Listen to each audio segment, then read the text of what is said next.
কিসের শিক্ষা? কে শেখাবে? দাস কখনো দাসকে শেখাতে পারে?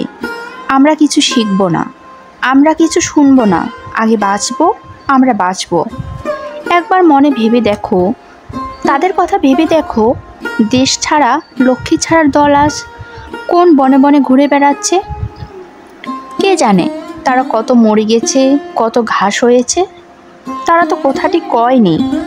সেই কবে গৃহহীন হয়ে প্রবাস বরণ করে হাটে মাঠে বেড়াচ্ছে, তবু তারা কথাটি কয়নি। তাদের এ তপ্তশ্বাস আজ কি তোমার বুকে বয়ে যাচ্ছে না? তুমি যে পথ দিয়ে দিনের পর দিন শুধু সুখের সন্ধানে চলে যাও, তার ওই এক পাশে বদ্ধ ঘরে তারা যে দিনের পর দিন তিল তিল করে মরতে চলেছে, সে খবর তুমি রাখো কি? সেই অন্ধকারে সহস্র আঘাত খেয়ে তারা যে বছরের পর বছর কাটিয়ে দিয়েছে, তাদের ধর্ম কি?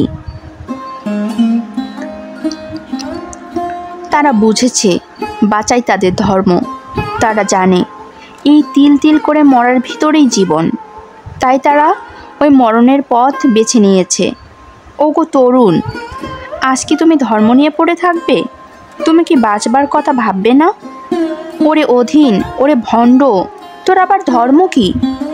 যারা তোকে ধর্ম শিখিয়েছে তারা শত্রু এলে বেদ নিয়ে পড়ে থাকতো?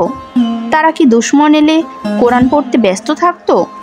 তাদের রণকোলাহলে বেদমন্ত্র ডুবে যেত, দুশ্মনের খুনে তাদের মসজিদের ধাপ লাল হয়ে যেত। তার আগে বাঁচত।